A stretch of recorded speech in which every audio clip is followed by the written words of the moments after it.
Hello, Uta Hagen here, with, I think, my real last bouquet, most likely. I thought it was in the last video, but some of these calendula and cosmos and pinks, dianthus, actually came through, and I will share the screen with them. Because we need something beautiful along with my blooming orchid. We need something beautiful to take our mind off of the terrible violence of these about 40% of the cross-dresser husband types. And a few people have contacted me asking for a reaction video to the Gold's Gym crossdresser in the locker room debacle. Kudos to Tish Hyman.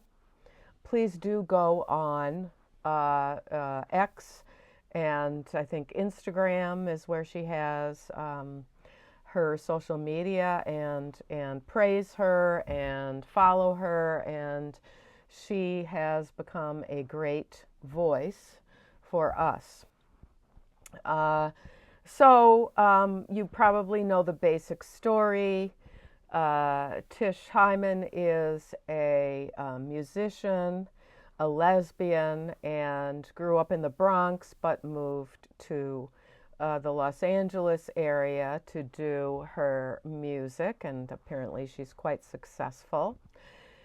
And she also put herself on a program, I've heard, to lose weight, and she's lost substantial weight and is very dedicated to going to the gym, and was kicked out of Gold's Gym after complaining about this cross-dressing man who goes by his now ex-wife's name, Alexis. He took the name Alexis Black, but his given name is Kyle Grant Freeman. Apparently, when he lived in Hamilton County, Ohio, and he was Kyle Grant Freeman, he so severely beat up his then wife, Alexis, that she required reconstructive surgery. He broke her jaw and possibly some other facial bones in an act of domestic violence, which personally I think should have been called attempted murder, because if you're getting beaten that hard, you could have died. She could have had traumatic brain injury and died. And he also had cocaine convictions, and he only served 1 year in prison in Hamilton County, Ohio.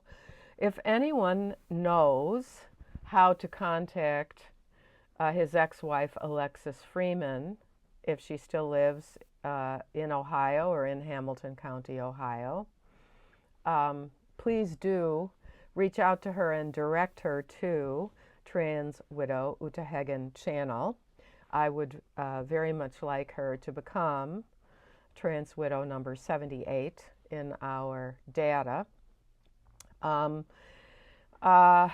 Other than to say that men like this, who are dangerously violent, are in almost 40% of the cross-dressing husbands that I have collected data on from 77 trans widows.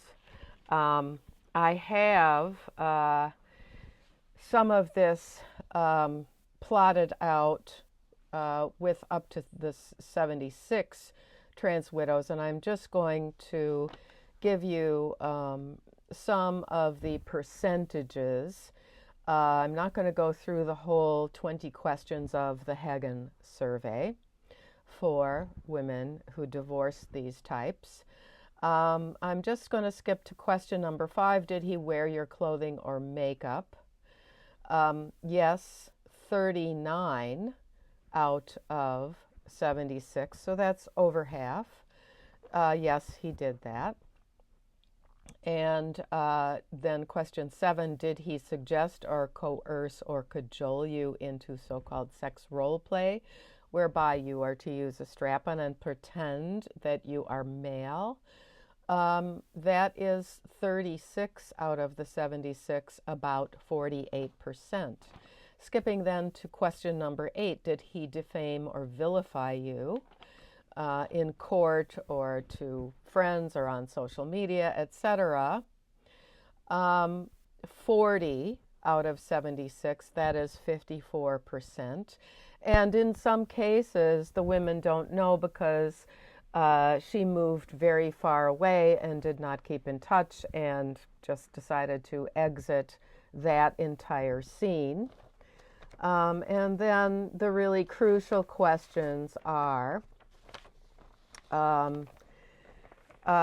did you live below the poverty line and were unable to leave or had to have government assistance, that type of thing, after you left?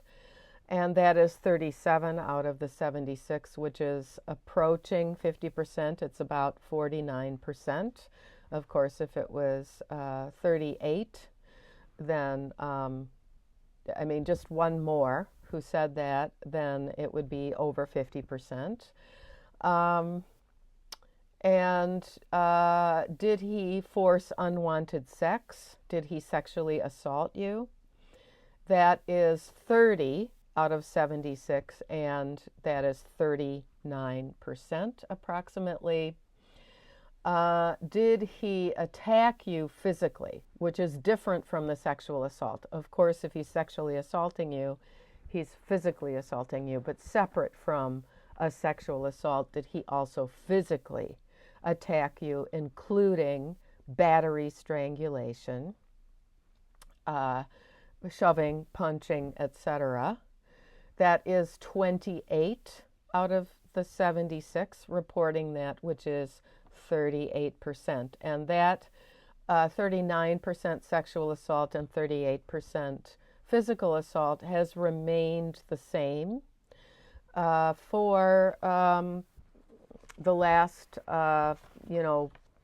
20 of the trans widows who added themselves to our data.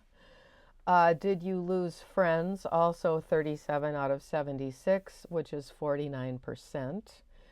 And in some cases, he caused you not to have very many friends before he even came out of the closet because he was a controlling narcissist. And this was disturbing to potential friends, and then you couldn't develop that friendship. And in your own individual therapy, is a therapist telling you you're supposed to say she and say the new name. Can you imagine being Alexis, who was beaten up by him in therapy in some blue, very liberal area, and the therapist says, when you name him, you have to call him your name, which he has taken, Alexis? Can you imagine? Yeah. Start writing some letters to the mental health bodies and put that scene together to help them give some guidance to their members. And so that's, did you get forced in therapy to use the female and the new names, female pronouns? That was 12 out of the 76. For a lot of them, it didn't apply because they didn't, go into therapy. They knew it was going to be pointless. But that is 17%, which is a significant amount, a significant segment. And so that's really all I want to bring to you, just to point out that this dude, Kyle Grant Freeman, the aggressive cross-dresser in gyms, in female women's locker rooms in California, is also a very dangerous woman beater. And he is not such an exception. He's part of the 38%. Please take a chance to see the last flowers if you're in the northern hemisphere. And, put this out of your mind, except for when you're gathering the information to help the people who need to be educated about this, who need to understand the risks that you are asking the wives to take, risks for their very lives, because Olesya Sinova's husband killed her, Jennifer Anderson's husband killed her, and Beverly Guenther's husband killed her. He was the fiance at the time.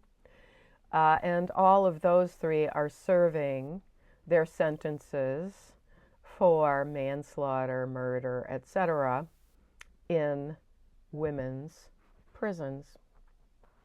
It's really time to bring this out. Please like, share, comment, and go to Kelly Oliver Dougal channel and Irene Britt USA channel to get more information and more suggestions for de-stressing from all of this. Be well and see you next time.